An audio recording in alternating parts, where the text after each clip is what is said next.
Welcome to the Reform Will Fix It local election tour. Live from Norwich in the county of Norfolk. Please welcome political commentator and broadcaster, Charlie Rowley.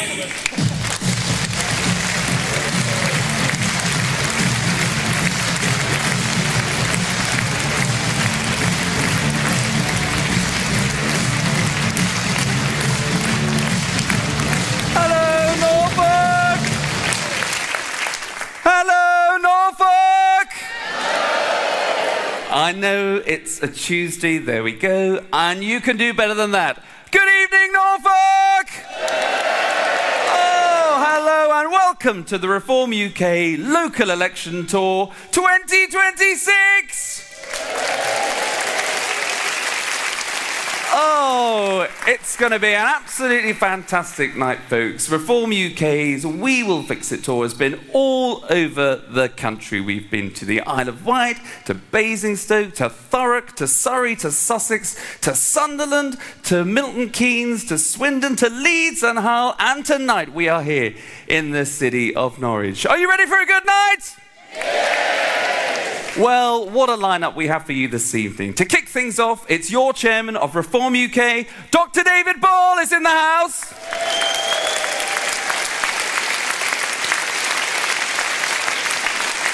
Yes, and David will be followed by your shadow chancellor of Reform UK, Robert Jenrick is here.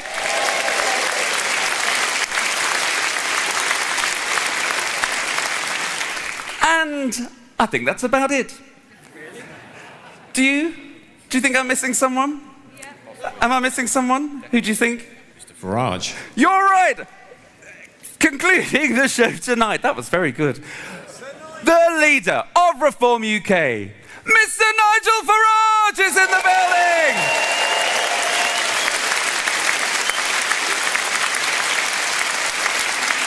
But Tonight is all about you, members of the public that are here. Some people here for the very first time. They've never attended a political event before. We'll be talking to local residents, we'll be talking to members, and we'll be talking to candidates. So just to illustrate that point, anyone here who is a local candidate, put your hand up in the front row. Round of applause for your local candidates.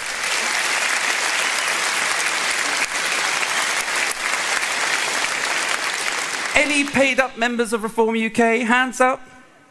Oh, there's a fair few of you, yes. Round of applause for the members. Give yourselves a round of applause. And local residents, people who are not members of Reform UK, you've turned up this evening, you're local, you've got the information, you've turned up tonight. Put your hands up, local residents. Very good. Round of applause for our residents.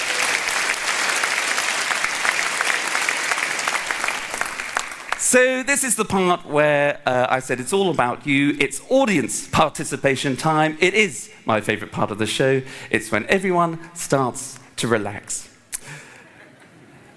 I think we'll start here if we can. I'll pivot round here. Now, we've got candidates in the front row. Is that right? Yes, yeah. Most of my team are along the front row here. So. Oh, you've got a full team. Best house, best seat in the house, yeah. And where are you standing and where are the team standing? Phil was here, South Norfolk. And are we allowed to say where we're standing yet? Oh, unofficially. Well, if you can't say it, don't worry, but you are definitely a candidate and yes. You're definitely standing for Reform UK. Your candidate as well? Yes, I'm here. South Norfolk. South Norfolk, very good, very good. I happen to say, I won't say too much, but I did see some paperwork going on in a few rows behind where candidates were still being signed up. If you do want to stand, actually, for Reform UK, there is a stand at the back there, I see. They'll take all your details later on. Thank you very much. Candidates in the front row here. We'll move on down. This is the part where they tell me to walk backwards, which I think is the general direction of my career. We'll stop here. 2 rows up wearing candidates. Yes, I'm a candidate for Watton. Watton and... Southwest Norfolk candidate. Has anyone heard of those places in here? Yes, there we go, support. Thank you very much for standing. We'll make our way down further and further towards a young candidate here. Hello. Hello there. What's your name and where are you standing? My name is Jaden Liston. I'm standing in the division of Swaffham. Swaffham, anyone?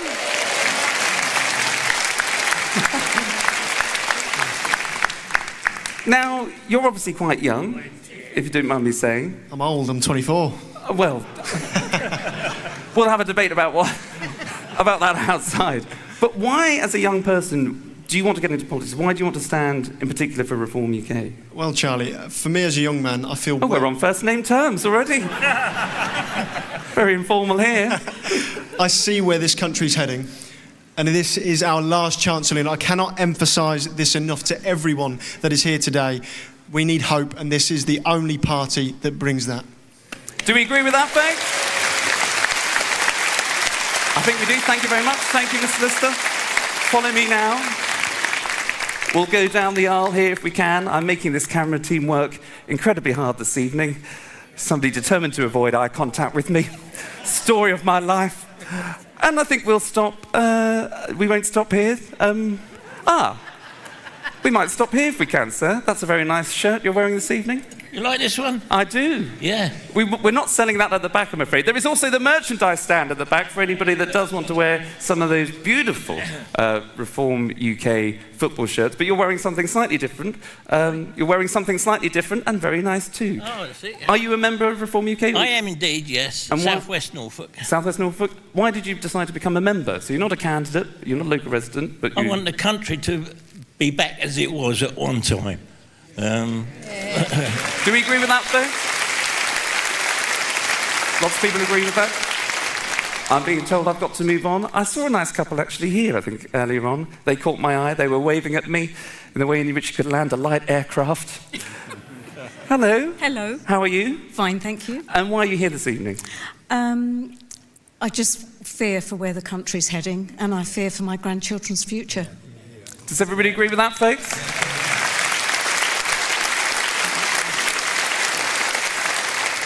And are you members of Reform UK or just... Not yet, but I probably will be tomorrow. Oh, wow, there we go. What do we think of that? Very good, lovely to meet you. An equally very nice waistcoat, but I'm being told to move on. And we'll find somebody, I'm being told to go up the back. Now, hello, people at the back here, give us a wave. Can we get them on camera? Fabulous, fabulous. Can I just come to you two, because again, you both look quite young, and I'd like to ask, on a Tuesday night, you could be doing anything else, but you're here in Norwich. I just like politics. Sorry? I just like politics, so I'm just here to watch. Okay. Yeah. And what are you interested in hearing about tonight then? Is there anything in particular that you know? Not really. Not really? Just want to hear what the speakers have to say, and that could inform your opinion? Yeah. Either way. There we are. I gave you the answer. Thank you. One final person at the back here. Lovely lady, if you can hear me. Hello. Can I stop here? Hello. Don't be alarmed. I'm very nice. Are you? Well, yes, very modest. Are you a local resident, madam? Yes. You're not a member of Reform UK? Or? No, not yet. Not yet? Okay, so you're tempted. So I might be. You might be, okay. Why are you here tonight then? If you're just a local resident, what do you want to hear this evening? I want to know more about what Reform is going to do. The future of the national health and inheritance tax, schools, whatever. Okay. But you're obviously motivated to come out on a Tuesday night to a political rally. Too true. Yes. So you think, is there something wrong with the country? Is that why definitely, definitely. Oh, it's gone to pot. So does the slogan... well, lots of people agree with that, I heard. So my very final question, so the slogan, Reform slogan, they're taking it all across the country to say Reform will fix it. Do you think the country's broken and it needs fixing? Yes, definitely, and I think Reform can do it. They just got to get on with it. We just need movement. Nothing's going, is it? Everything has stopped. Everything stopped. Well, there you are. Well, let's hope the speakers tonight tip you over to the edge to become a member. So there we are. Ladies and gentlemen, please give it up to all of my local residents, members and candidates. Thank you very much. Thank you. Now, before the main show kicks off, we've got a wonderful interview now with two local councillors, one originally from Norwich that has moved to Durham and is now a county councillor in Durham. The other is a very, very local individual. You will know exactly who I'm talking about. Please give a warm Norwich welcome to my two interviewees, Tina Kendall and Scott Woodhouse.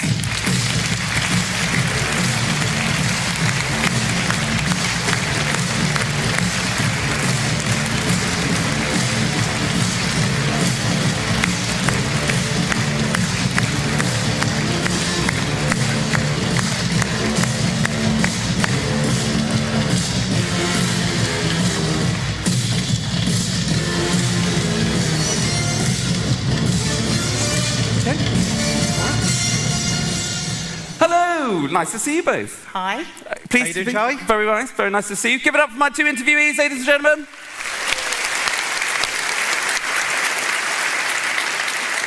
Now, Scott, can I start with you? Because I teed you up there by saying you were local to Norwich, but you've still got so many connections to Norwich, but you are a Durham County Councillor, is that right? Yeah, that's correct. So I was born in Norwich, Helsden lad, went to school there.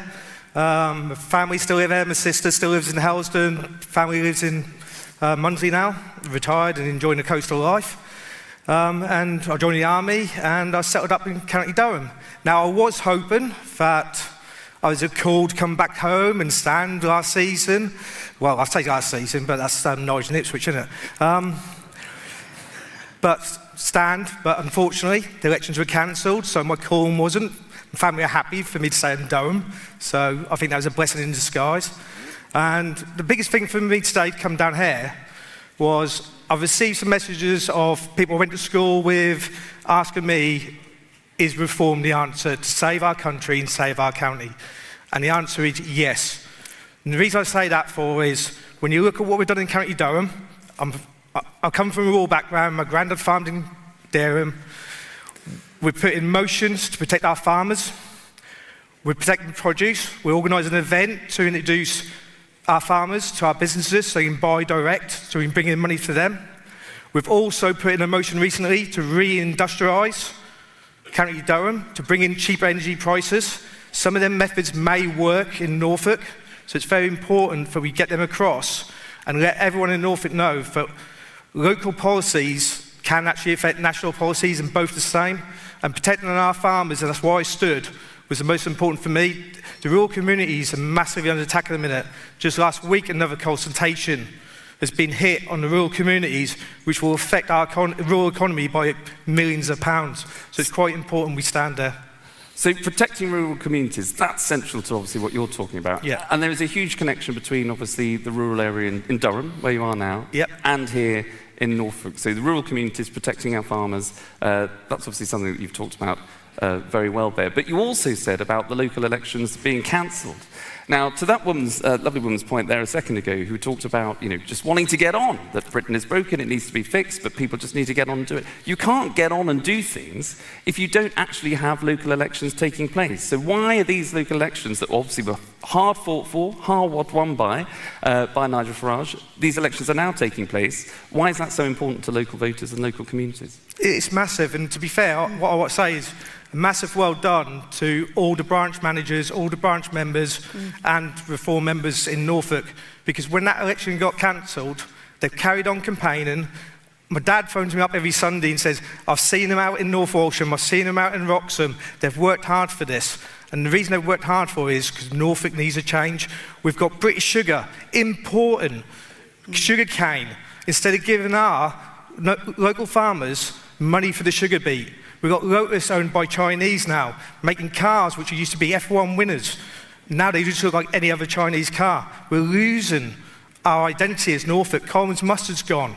And Norfolk needs this identity back. We've got a train station, we've got an airport, we've got commuting routes. We can be massive in the UK economy, and we're losing that identity, and that's why we need reform. Do we agree with that, ladies and gentlemen? Yeah. Well done. Well said.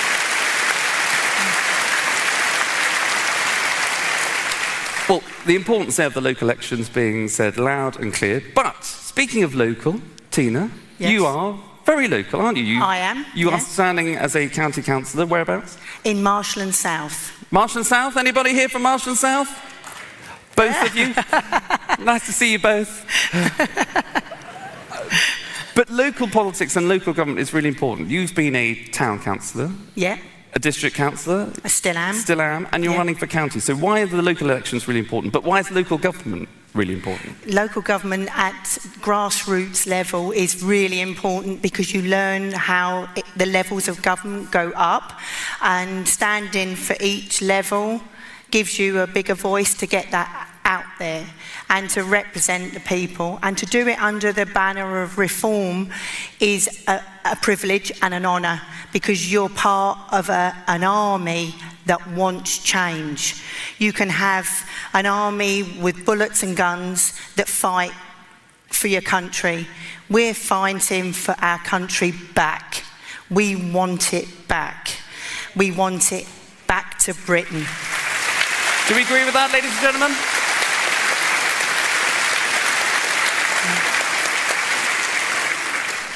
And a lot of people agree with that in this hall, as you can... That's why we're all here. That's why, well, you're absolutely right. But you talked about, obviously, doing it under a reform banner. You won't mind me saying, and people will know that you used to be a Conservative, is that right? Yes, I did. And I would say probably a lot of people here were as well. But we got disillusioned, totally disillusioned, by a constant revolving door of bad politics, from Conservative to Labour to Conservative to Labour. We now need change. We need something totally radically different, but something that is resonating with the public, with the normal people. And final question then, I suppose. If I come knocking at your door, don't be alarmed. No reason to be. But or you come knocking at my door, rather, and you tell me why I should vote for Reform, or why should I vote for Reform UK on the 7th of May? What is the message that you'll be taking to the people in your patch? It's sense and sensibility. It's bringing normality back. It's have voice for the public, the people, the normal people. Not the high echelons of society, not the bottom, the middle England. We're rising up. We want our country back. And that will help everybody. And do you think that will be a message that's going from not just here in Norwich, but through to all the way up to Durham? I think it is. You know, we are here. You know, the three words what draw me into the party: family, community, and country. Being a veteran, being a family man, and seeing our pubs and everything else going downhill, which are our community hubs, is an important key. And I think that's massively for Reform and for everyone. Very good. Well, do we agree with that, folks in the hall?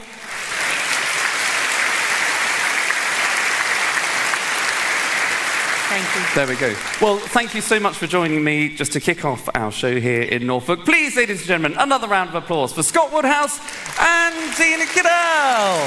Thank you. Now, before we throw to our next guest also, they have asked me not to do this, folks, but please, could we also just give a round of applause for our show team here with the set, everybody and the designers. This has been on tour for the last month. They've done an incredible job. It's everybody that works here and our security. Just a round of applause for them before we move on.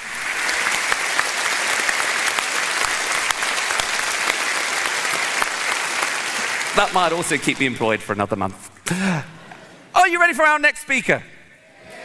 Well, we talked about the membership earlier on, and there is one man driving the charge to up the membership of Reform UK. Please give a huge hand to your chairman of Reform UK, Dr. David Ball! Thank you. Thank you.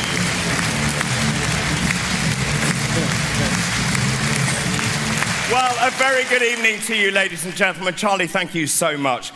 Ladies and gentlemen, I've been on the road for the last 9 months. Tonight I'm going home to Suffolk. I can't wait. But what I will tell you is that I probably am the closest to the ground as to what is going on in this great country of ours. And it doesn't really matter where I go. I can be in, say, Basingstoke or Swindon or Scotland or Wales or Norfolk. Everyone is saying exactly the same thing. This country is in dire straits. People do not recognise this country, and people across the country are coming up to me, and I'm not joking, in tears, saying, please do something, please save the United Kingdom, and that is exactly what Reform UK is going to do.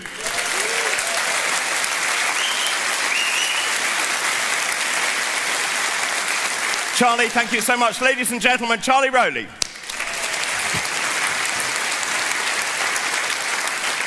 Well, a very good evening to you all, ladies and gentlemen. I am so delighted to be back in East Anglia, of course, the Anglo-Saxon kingdom of the East Angles.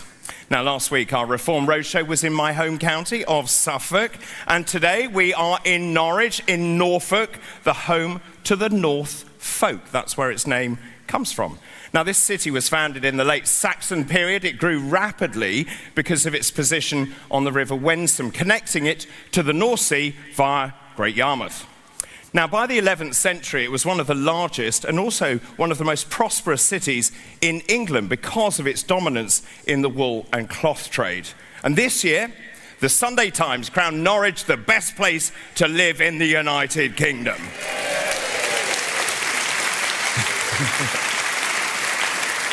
Now, for me, of course, it's also known for being the home of Alan Partridge and a TV show. Now, this shows my age, actually. I was totally obsessed with when I was growing up. I don't know if any of you remember this. Sale of the Century, live from Norwich. Anyone remember that? Well, that dates me, doesn't it? Well, look, politically, there are two parliamentary constituencies here. They are Norwich North and Norwich South. Both of them are safe Labour seats. But I looked at the latest polling today. It shows the Labour vote here has completely collapsed. And Labour is set to lose both seats. And the latest polls...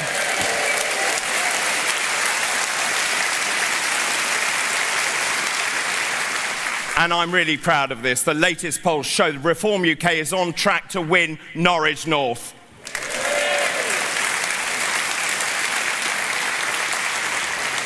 I think that shows you something about what is going on in this great country. That, for me, is nothing short of extraordinary. But also, in addition to this, in just 37 days, all 84 seats on Norfolk County Council are up for election. Now, the Conservatives currently have control of the council, but if this polling is right, and with your help, I can tell you Reform UK can take control of Norfolk County Council, and we intend to do just that.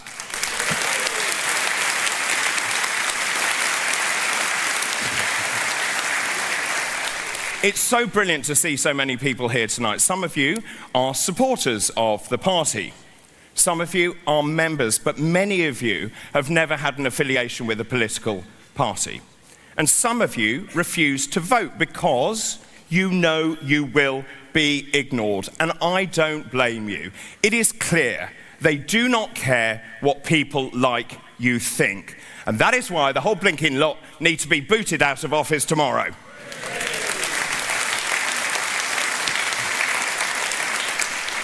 Now, instead of sitting back and watching the decline of this once great nation, Nigel, Richard Tice and I decided to do something about it.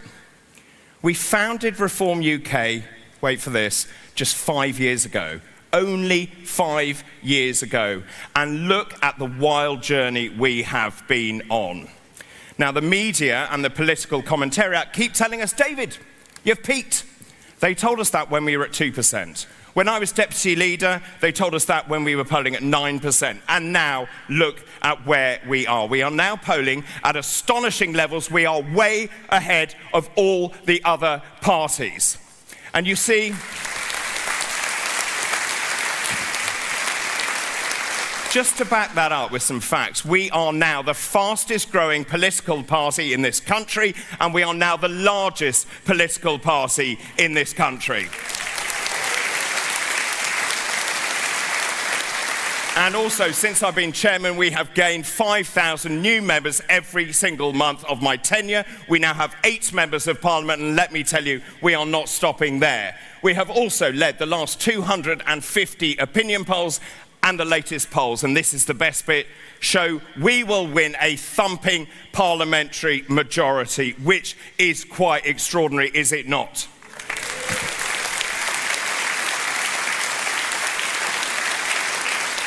But the news just keeps getting better, because that also means we will kick out big Labour figures. So we will say goodbye to Rachel Reeves. Goodbye, Rachel. We will also say goodbye to Angela Rayner. Bye, Angela. And here's my favourite. We will also say goodbye to Mad Ed Miliband. All of you are gone. All of them will bite the dust. Now, look, I believe passionately that Reform UK is the last chance to save this country. I'm not alone in that sentiment, actually. As I said, I'm seeing people venting anger and frustration as I travel around this great United Kingdom. As I said, I've been on the road for the last 9 months. I've been doing my chairman's tour, our party conference, and rallies just like these. I have seen an extraordinary number of people, something like 20,000 people around the country. And that, around the country, the message really could not be clearer. I think it's fair to say this current government is the worst any of us have ever seen in our lifetimes. This government is directionless, it's rudderless, it's devoid of principles, it has no policies, and it lacks any kind of coherence. And I've been thinking about this. Why is that? And the reason is that great countries need a great leader. And what do we have? Keir Starmer. Keir Starmer now languishes with a net approval rating of -47. His approval rating is now so bad that at this point, the taxman, rail replacement buses, and even the BBC are more popular than the current Prime Minister. Now, this Labour government knows it is in seriously deep trouble. It's lashing out, clutching at straws. And they keep accusing Reform UK of wanting to privatise the NHS. You've heard that, haven't you, repeatedly? You're going to privatise the NHS. Well, I'm a medical doctor. I also happen to be the person who wrote our health policy, and let me tell you, it is a blatant lie. It smacks of desperation, and under a Reform UK government, the NHS will remain free at the point of need. I could not be clearer on that.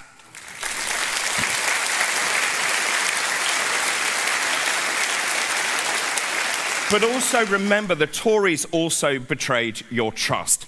They, the Tories, bankrupted the country, they implemented austerity, and they left us with open borders. Quite frankly, it was the Tories that broke Britain. So given the two main parties have abjectly failed this country, some people are turning to Ed Davey and the Lib Dems in desperation. And that is what I call desperation. So then that really only leaves Zach Polanski and the Green Party. Now, if you're in any doubt, I'm a doctor. I want to give you a clinical diagnosis. It's very complicated. Zach Polanski is utterly bonkers.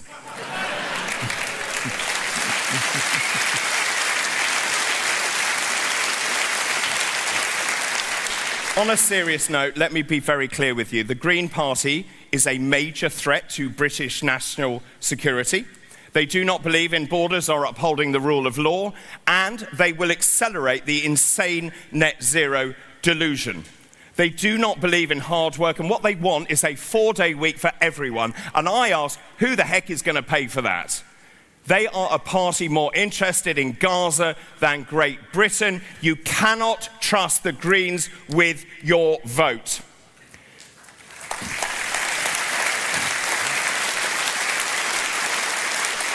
So why should you back us? Well, when you vote for reform, you get reform. Just look at the difference we've made running councils already. In County Durham, Reform UK has scrapped stupid net zero schemes. We have saved tens of millions of pounds.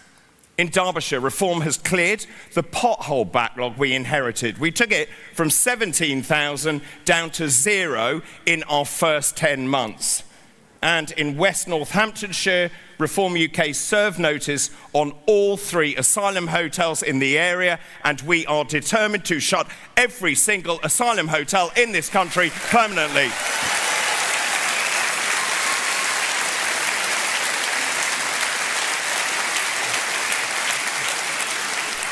But now we need your help. This is your chance to be part of our movement and to change British political history. We need people to stand for us at these elections in just over 5 weeks' time. So if you're up for the challenge, you can apply online via our website. I want to end by saying this. In 37 days, on May the 7th, this is your opportunity to vote.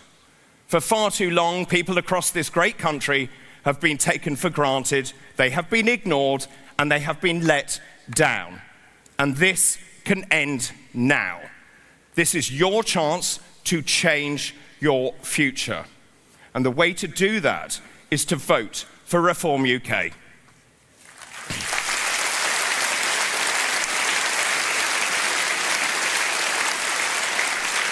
Well, our first speaker tonight is a Reform UK councillor representing Thetford West on Norfolk County Council. He is also Reform UK's mayoral candidate for Suffolk and Norfolk. Now, that election should have been taking place on May the 7th, but the government is running scared, and shamefully, it has cancelled that election. Ladies and gentlemen, please welcome David Bick.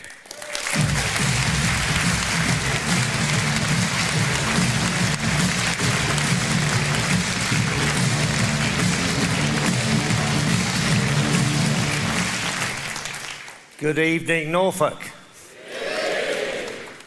This appalling Labour government fails this country at almost every level.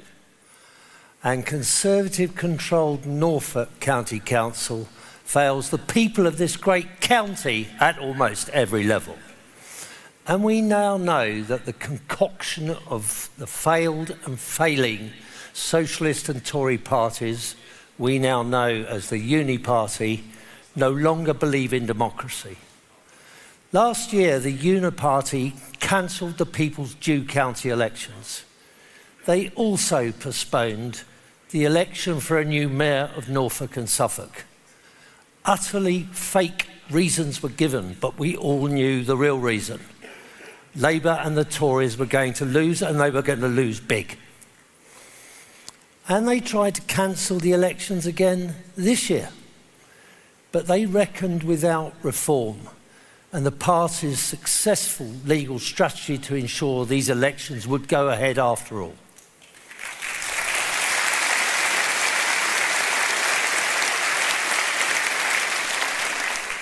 Voters expect governing bodies to respect our democratic norms. They don't. Instead, it's failed to reform to save the day. As many of you campaign in these elections, don't forget to tell the voters that very thing. Despite the subversion of democracy, last year there were a small handful of by-elections, and I won one of these in Thetford, ending 12 years of hopeless Labour with a Reform vote share of 48%.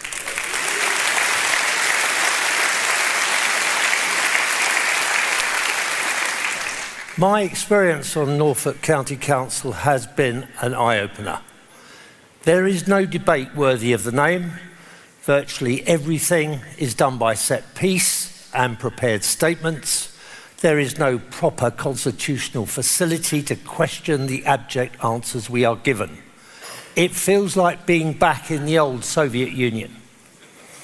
And those of you who have seen County Hall building up close will know what I mean.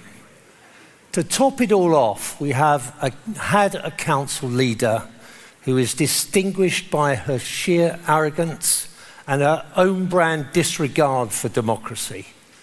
I would not be surprised on a poll if she emerged as the most unpopular council leader in this country. The people of Norfolk want no more of this.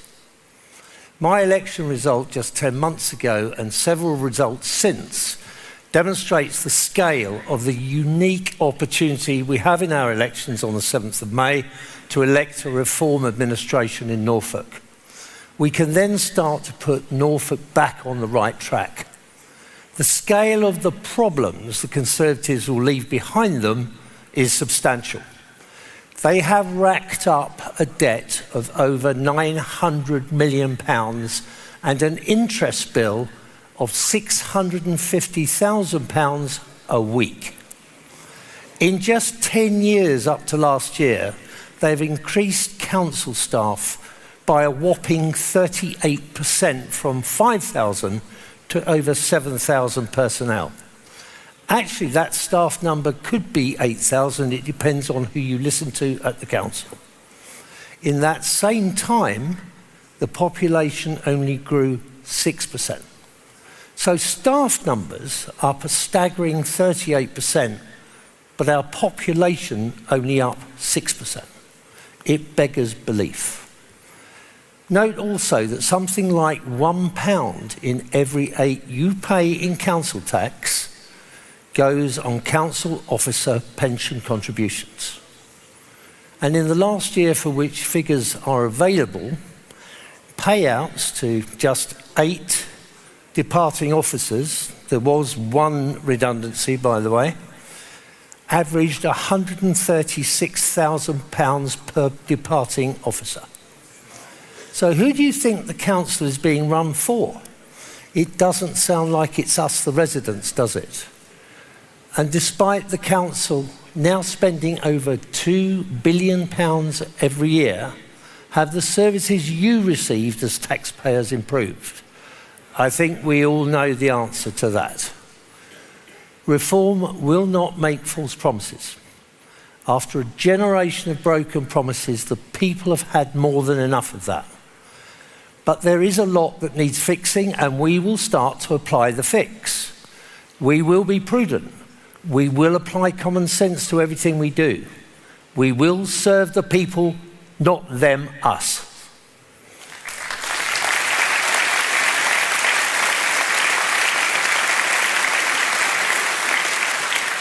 So we say to you, legions of battling volunteers, campaign managers and candidates, winning this election is definitely there for the taking. Please get out there and win your seats. Thank you.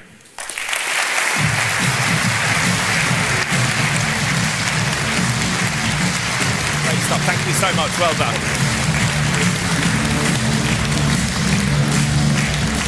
Well, our next speaker caused quite a sensation in January of this year. Now, it all started when Kemi Badenoch panicked, thinking he was going to leave the Tory party and join Reform UK.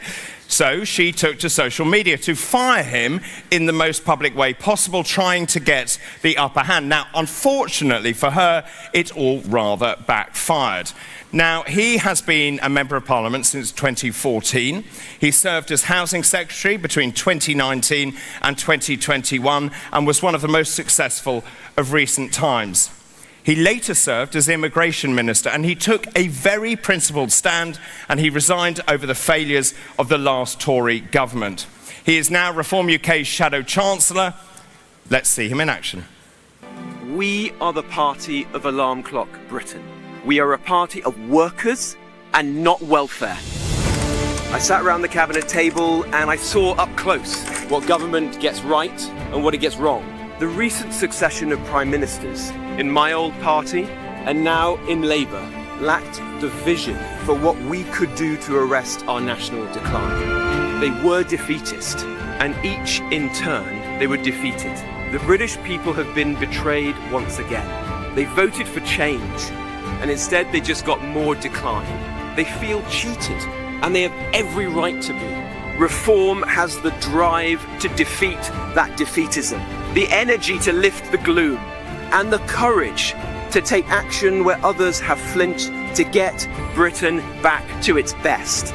Britain's economy is broken, but be in no doubt, it can be fixed. We can turn our country around, but it can only be done with reform.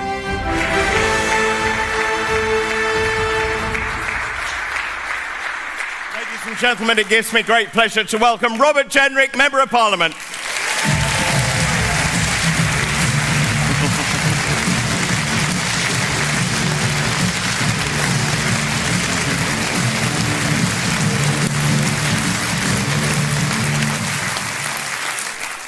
Well, good evening and thank you, Norfolk. What a tremendous crowd we have tonight. I can tell you, Reform is the only party in British politics that could organise an event like this. And I think you're here for the same reason that I joined Reform. That's that when we look around our country, we all feel the same thing. It's a bit of a mess right now. And we believe not only can Britain be turned around, but that Reform, and one man in particular, Nigel Farage, will turn Britain around.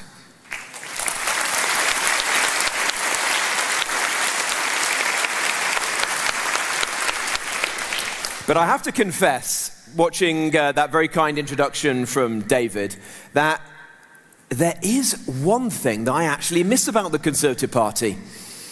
And that is that you might remember I was the Shadow Justice Secretary.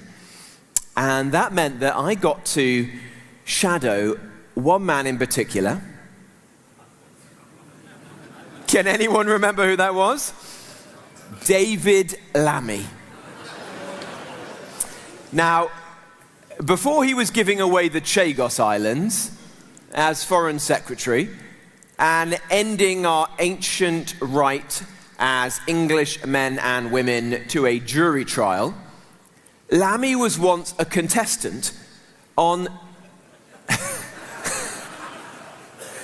Yeah, I can tell you, you know what's coming. Celebrity Mastermind. David Lammy, Celebrity Mastermind. That is an offence under the Trade Descriptions Act.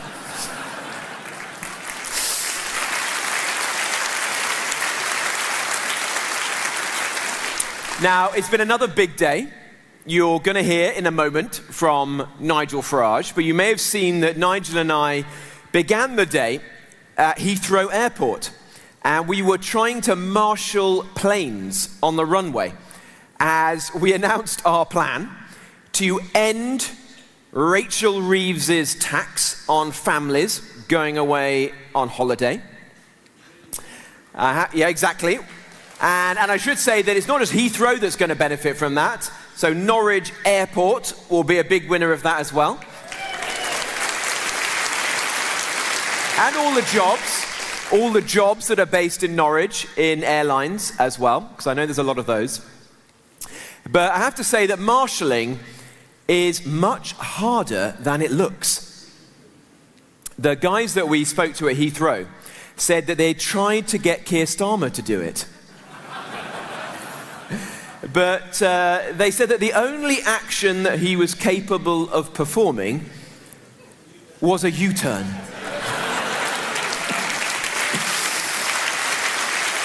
How many are we on? I mean, I have to say I've lost track now, but it's at least 18 U-turns from Rachel Reeves and Keir Starmer. And look, I confidently predict to you this evening that at least one more is on the way. And that is that motorists, you in this hall tonight, who actually need your car to get to work, to take your kids to school, to go about your business here in rural Norfolk, you are being hammered at the pump right now. And what is Rachel Reeves doing? Absolutely nothing. And the backlash is growing. I can sense that this will not hold. Well, Reform UK is going to force Rachel Reeves into an emergency VAT cut on petrol and diesel at the pumps. You mark my words.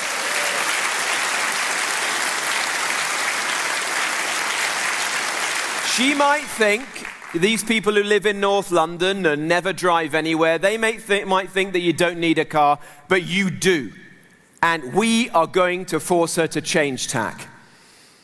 Now, I really am glad to be here with you tonight, because I know that you in Norfolk, you're fed up. You're fed up with men, not from these parts, who are living in luxury accommodation. They're getting 3 meals a day, paid at taxpayers' expense. But enough about Prince Andrew. I wondered if that would be good for you, but I knew you had some people told me not to say that, but I knew you had a sense of humor in Norfolk. But look, right now things are tough.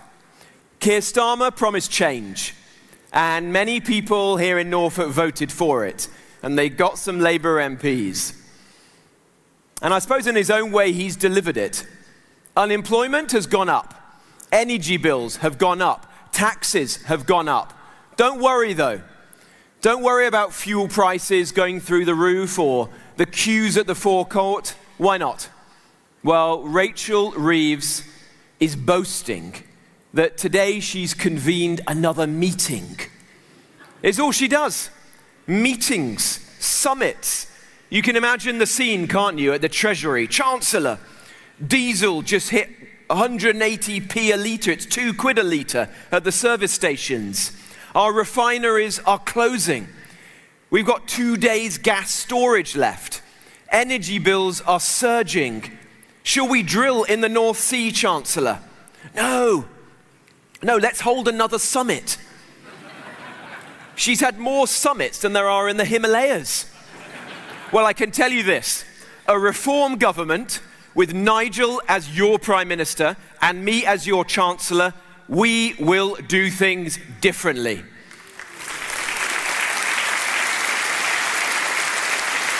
We'll cut your bills. How?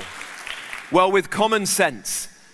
Do you know we've paid the Norwegians £100 billion for gas since 2021? And where's all that gas been drilled, you ask?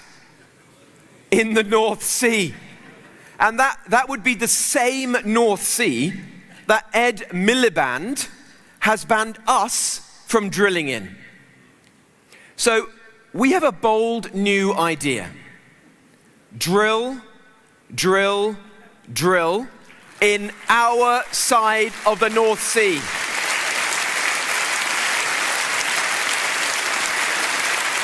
And I tell you what, we'll store some of that gas by bringing back Bacton. You might remember that. The last Conservative government decided it would be a sensible thing that our country, the United Kingdom, had 2 days storage of gas. And I tell you one more thing. We'll use the money, the tax revenues that we'll get from drilling in the North Sea to cut your bills.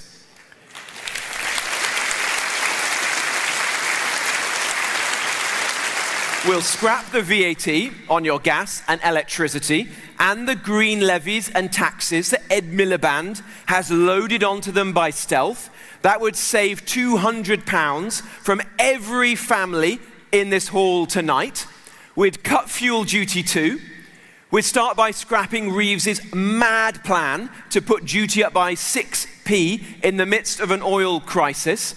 And if we were in charge, we would take another 12p off by halving VAT during the Iran war, because we in Reform know that this war has nothing to do with farmers in Fakenham, drivers in Diss, carers in Cromer, and it's not right, ladies and gentlemen, that you pay higher bills because of it.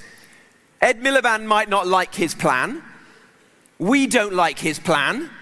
We don't care what Ed Miliband has to say, because at the end of the day, the UK is less than 1% of the world's emissions. Making us all poorer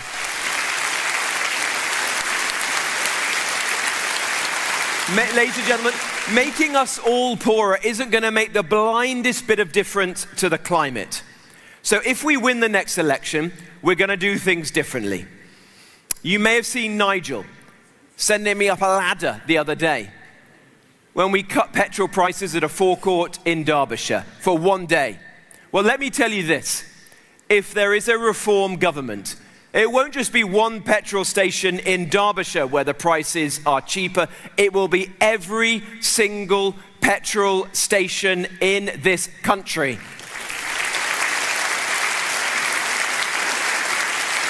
And we won't stop there. We'll cut your taxes, because all the small business owners in this hall know taxes are far too high in this country at the moment. How will we cut them? It's not rocket science. We'll cut your taxes and we will save tens of billions that the government is wasting every year on migrant hotels, like the Brook Hotel in Bowthorpe. We'll cut foreign aid to rich countries, countries almost as rich as ourselves.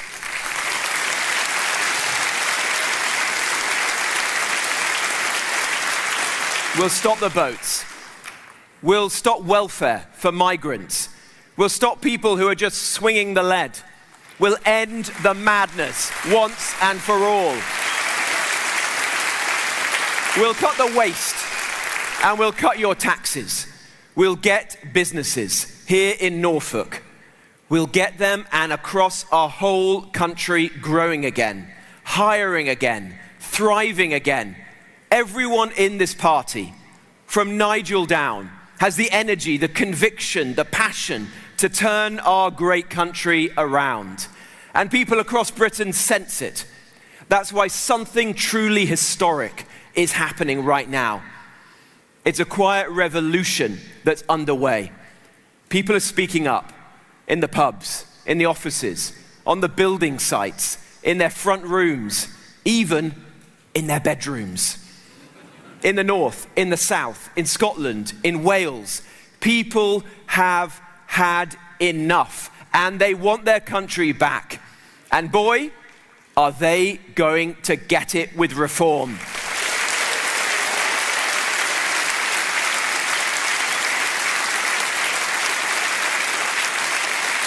Nigel Farage has backed the change we need for decades. And that change is now within our grasp. So if you want to stop the boats, vote reform. End mass migration, vote reform. Cut taxes, vote reform. Get an NHS that actually works, vote reform. Have a government that will protect our culture, not shred it. Who will respect our history, not trash it, vote reform. That will police our streets, not your tweets, vote reform. Who will tackle Islamism, vote reform.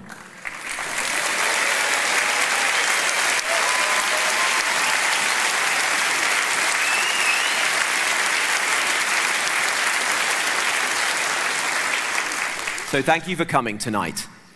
Thank you, Norfolk. It's time to turn this country around. Britain is broken, but it can be fixed. Britain needs reform. Vote for it. Vote reform on May the 7th and play your part. Thank you very much indeed. Thank you. Thank you very much.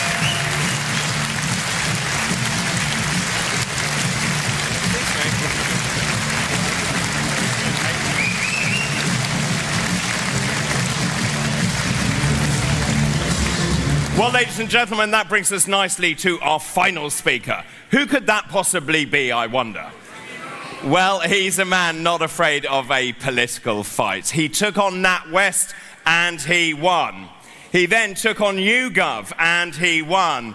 And ladies and gentlemen, at the next election, he will take on the establishment and he will win, because soon he will make history when he becomes the next British Prime Minister.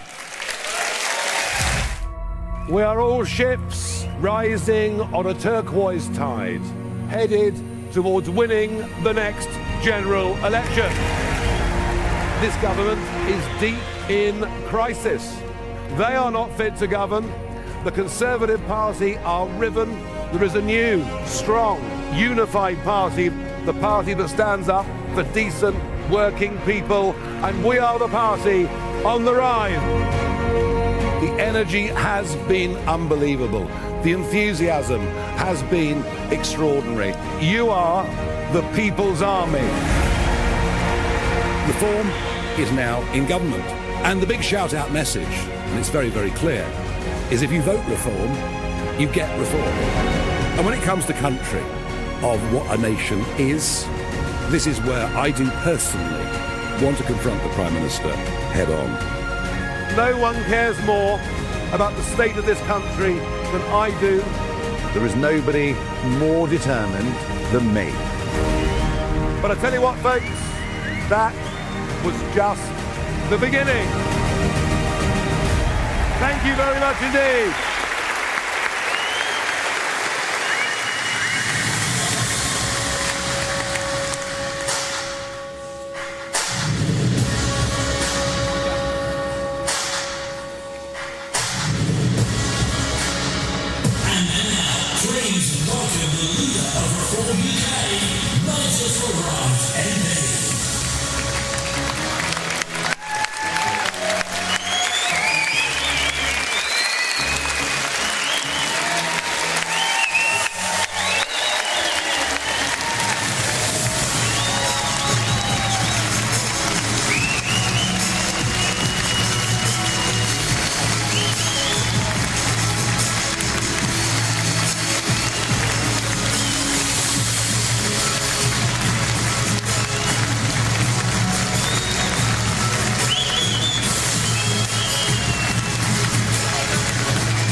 Good evening, Norfolk!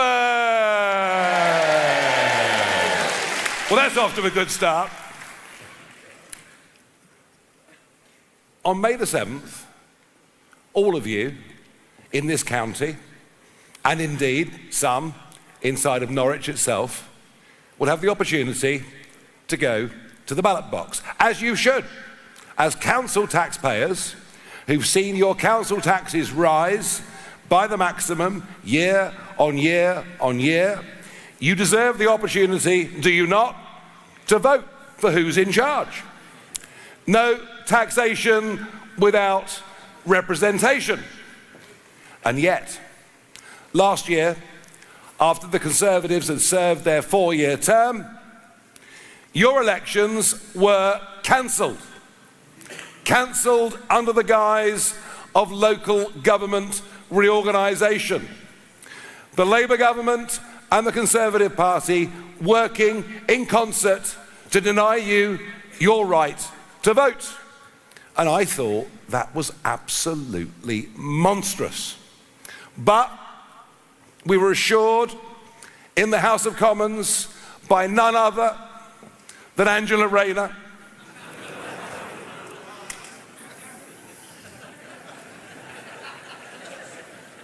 stop it. We were assured by Angela Rayner, don't worry, it's only a 1-year delay. And what happened this year? This year the Labour government said to local councils, if you want to delay the elections, you can. And for the 2nd year in a row, the Conservative leadership of Norfolk County Council opted to deny you the vote again. The weasels. And I thought, this isn't good enough. This just isn't good enough. We're not going to have this. The right to vote, the right to choose, the right to hire and fire those that govern you, that spend your taxes and that make decisions on your behalf. Our right to make those decisions is something, frankly, we fought 2 world wars for, and I'll be damned if I am not going to fight.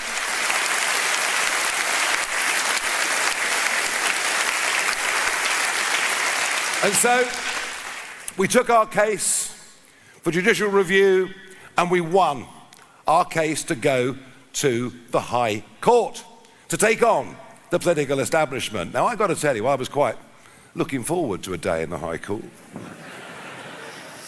I quite fancied my chances, really. But they collapsed within 48 hours. They said all the elections will go ahead. The only reason you in Norfolk have the vote on May the 7th is because we in Reform UK stood up and fought for your rights.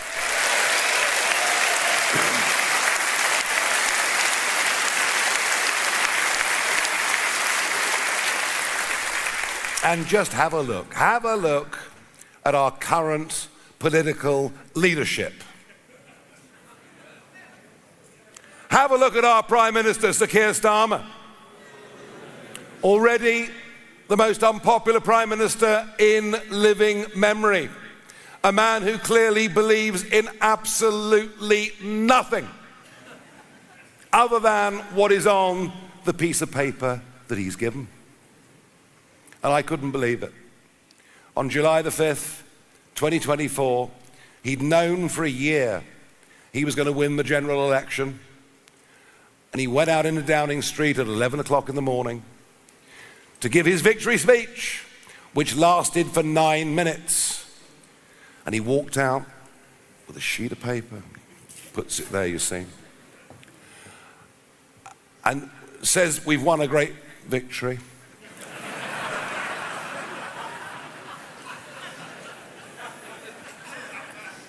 We've beaten the Conservatives.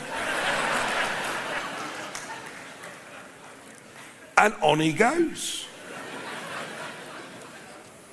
Like a pigeon in Trafalgar Square. The man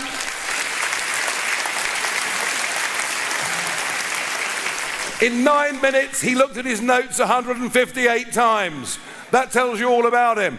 I may not be perfect, but I'll speak to you tonight for 30 minutes without looking at a single note, because I know what I believe in, and I've had enough of this country going down the drain.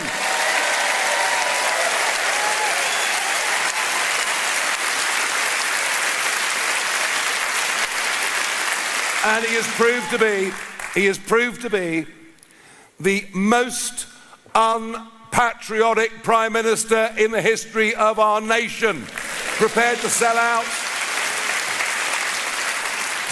to the European Union, to sell out to anything the UN want us to do. Not only to give away the Chagos Islands, but to pay for the privilege of doing it. I mean, you couldn't make this stuff up, could you? He is a complete disaster. And if there is one big incentive on May the 7th to vote for us, given that we are the only party now that is credible to beat them at the next general election, vote Reform on May the 7th to get rid of Starmer.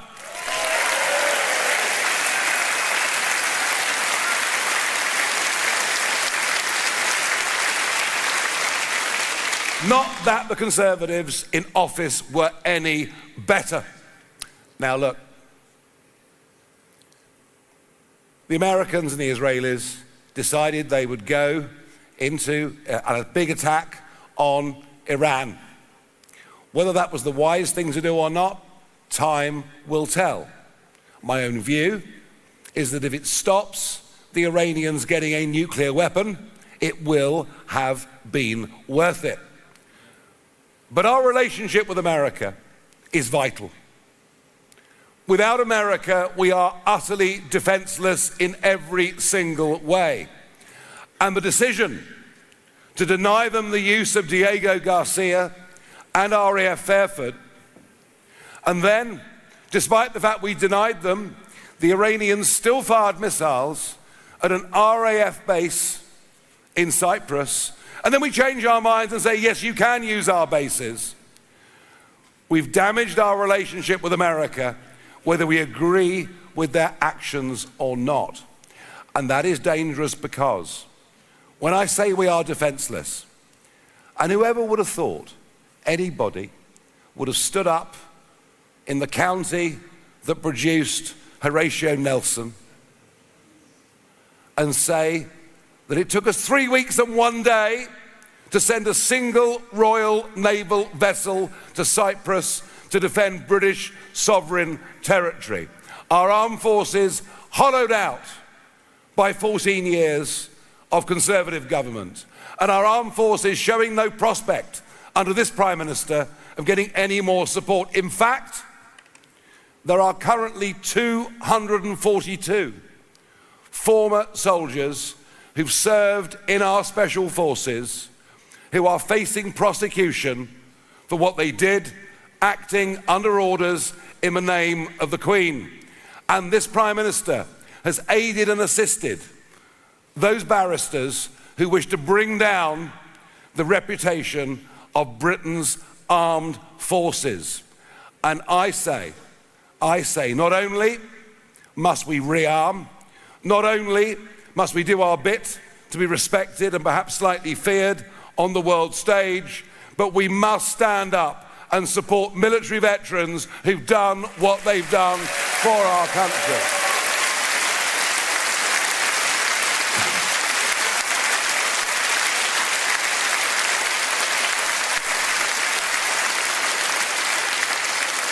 But the collective stupidity of Westminster never fails to amaze me. Net zero. Oh yes, no. These wind turbines are going to save the world. You're going to have the extraordinary situation where now we're contemplating whether there could be energy shortages in our country.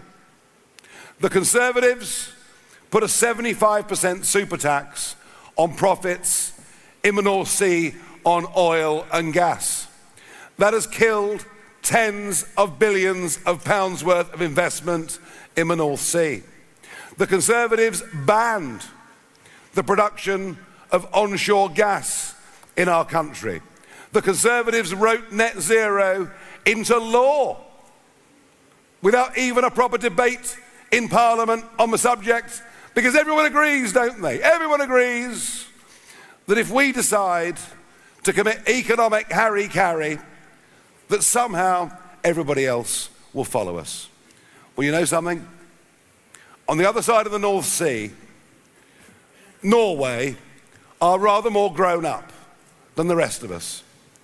And even if there are new technologies that can produce power, we're going to be using oil and gas for the next 30 years at least. Last year, the Norwegians started 49 new drill sites in the North Sea in exactly the same fields that extend into our territorial waters. Have a guess how many drill sites we launched last year? None. A big round none. And our message, given that there are now 10 billion barrels, think about that, 10 billion barrels of untapped oil and gas in the North Sea and onshore, we should not be reliant on energy coming into Britain from all over the world. We should be self-sufficient, we should be an energy exporter, and we will, in Reform UK, start to produce our own oil and gas in Britain as a beginning to lower prices for everybody.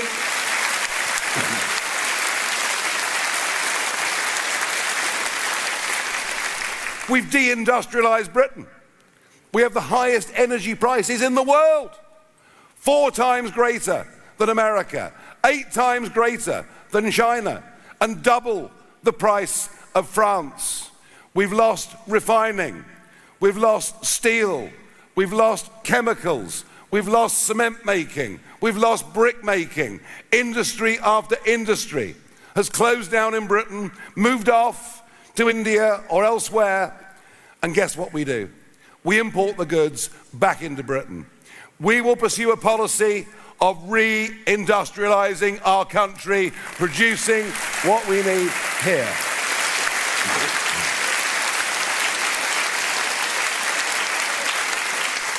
We must have energy security, but also, folks, we must have more food security than we currently have. And the attack, the assault on rural Britain and our farming community has now reached a level that frankly is depressing and upsetting. One of the reasons that people love our countryside all over the world is because of the families, both large and small, who've shepherded and husbanded these landscapes for centuries. The Labour Party's vicious attack on the family farming community with the farms tax is something we will reverse in its entirety.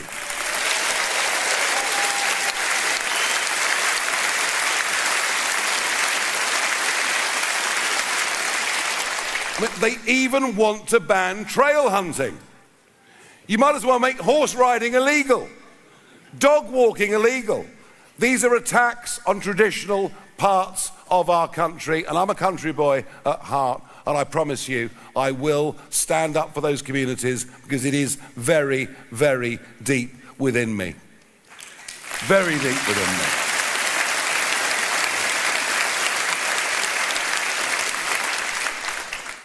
But the biggest and most fundamental mistake that has been made in our country is the attempt to close down any debate about immigration and culture. And just think about this. By the way, I know this because I've been abused for 25 years for daring to even raise the subject. But think about this. From Windrush in the late 40s, through the 50s, through the 60s, through the 70s, through the 80s, through the 90s, until Blair came to power, net migration into Britain averaged 30,000 people a year. All right? Think about that. 30,000 people a year, net migration for over half a century. And what happened? Tony Blair opened the doors to uncontrolled numbers of people. And suddenly net migration was 250,000 a year, 1/3 a year. And what we began to see were parts of our cities effectively becoming ghettoized and unrecognizable as being British in any single way. But if that wasn't bad enough, then the Conservatives took power. And Boris Johnson, on the back of a Brexit vote and a country that had left the European Union, opened the doors to a further 3.8 million people, of whom only 20% had work permits. Most of the rest are going to cost us untold tens of billions in years to come. But the money isn't the worst of it. The worst of it is we now have communities in which religious extremism is allowed to flourish, and yet anyone that dares speak against it fears a knock at the door from the local police force. We're living in two-tier Britain, with two-tier policing and two-tier justice, and a government now that will bend to the extremist will of an Islamist community who are determined not to adapt as visitors to our way of life, but for us to adapt and change to their way of life. And if the Labour Party want to go down that route, and if the Conservative Party have not had the courage in government to do anything about it, other than add to it with countless millions, let me tell you, we will stand up for the Judeo-Christian culture that has made this country what it is.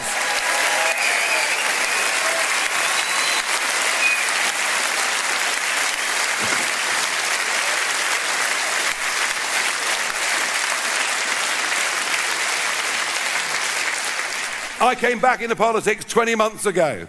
I spent a quarter of a century fighting to get us out of the European Union, to be free to make our own decisions.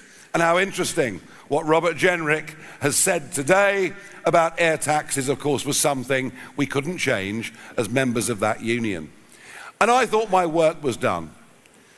31st of January 2020, Parliament Square, 100,000 people, big party afterwards.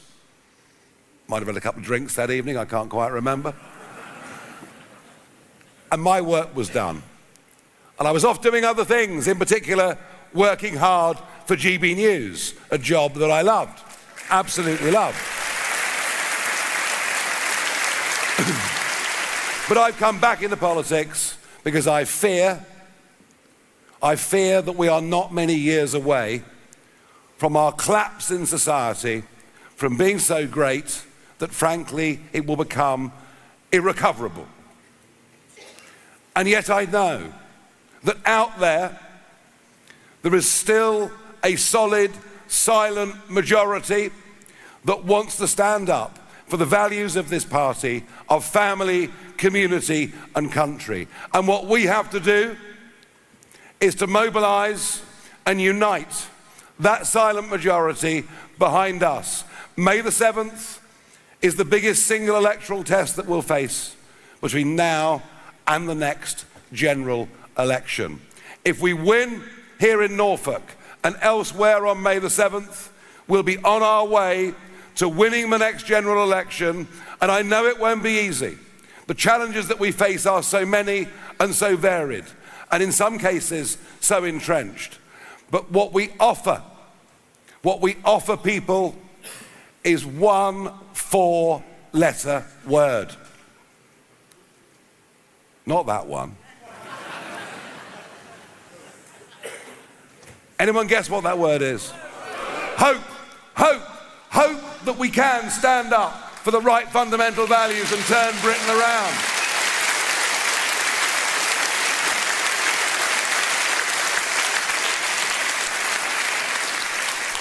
And so back out of retirement, I am striving every sinew. I'm visiting the country week after week, day after day, speaking to crowds like you, of ordinary folk that have given up your evening to come and hear what we have to say. Now in Norfolk, and indeed in Suffolk last week, I seem to be quite a boon for the local media. I think I'll help sales of the Eastern Daily Press somehow. I think regional news might get a few more viewers than normal. And look, I can't promise you that if we win Norfolk County Council, that we can somehow wave a magic wand and make the debt and the problems all go away. But what I can tell you is that when one party has been in power for too long, it leads to complacency and it leads to bad decisions. And frankly, I do think in Norfolk there has been maladministration. They don't want to hear it, but we'll stand on our record of the 10 English county councils that we won last year with overall outright majorities, where we've managed already to cut £300 million of excessive expenditure.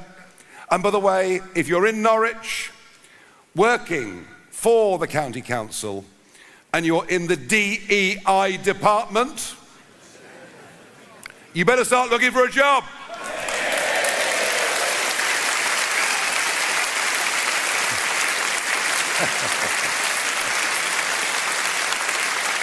But what I can proudly say is that our council tax rises in our 10 councils are lower than the counties run by the other party. What I can promise you in Norfolk, if we win, we will keep your council tax as low as we possibly can as council taxpayers. Tonight at midnight, I'll deal with the French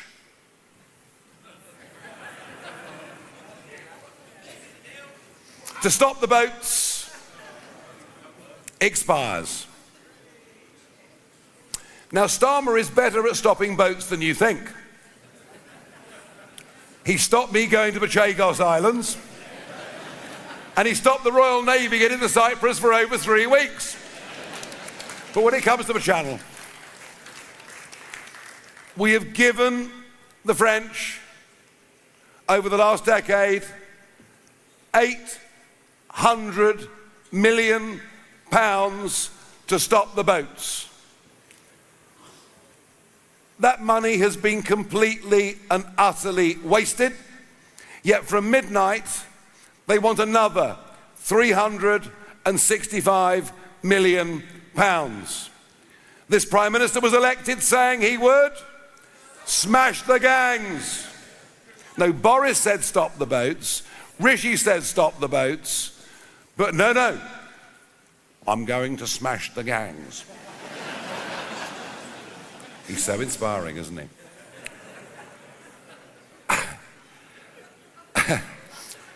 And under him, 70,000 people have come to the United Kingdom. Tomorrow's a flat, calm day. Tomorrow the number will go through 200,000 that have crossed in the last few years. I was out there in 2020, going out filming this, asking why mainstream media were not covering it, predicted there'd be an invasion because there might as well be a sign on the White Cliffs of Dover saying everyone welcome. And look at it. Hotels being filled all over the country at massive expense. Houses of multiple occupancy being dumped in streets. And so many of these young men who throw away their passports and their iPhones into the English Channel when they reach the 12-mile line, and I filmed it. So many of them come from cultures in which women are not even regarded as second-class citizens. Not a day goes by now where you don't read about some horrendous rape or sexual assault that has happened.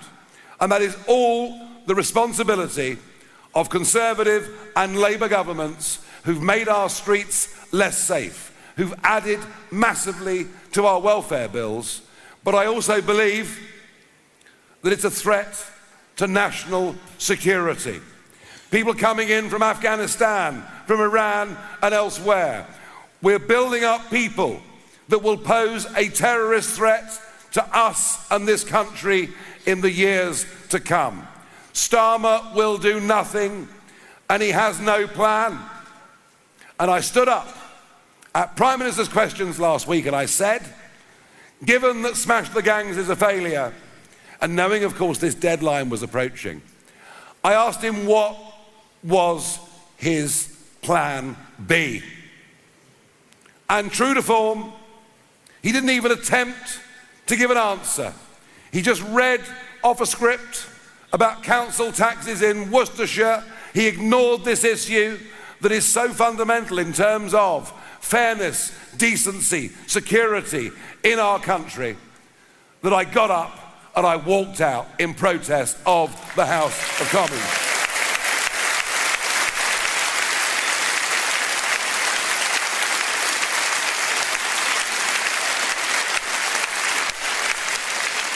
We will only deal with this question if we're prepared to stand up and accept that the order that was put in place nearly 80 years ago is now not fit for purpose.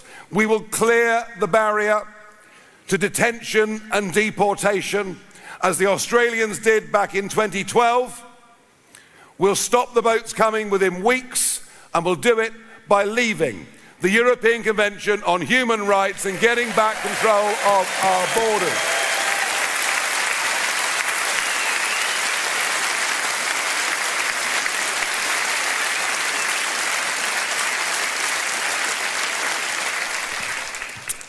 So I return to the question of the silent majority. And I suspect many of you in this room are part of that silent majority. You might have talked to your friends, to your family, about how you feel. You may even have been too shy to do it for fear of people coming back and being unpleasant. But here in Norfolk, there are men and women that have decided they will stand up. They will be candidates for us in these elections. And before you vote for them, or before I ask you to vote for them, I want you to have a look at them. So please, candidates, come and join me on stage now.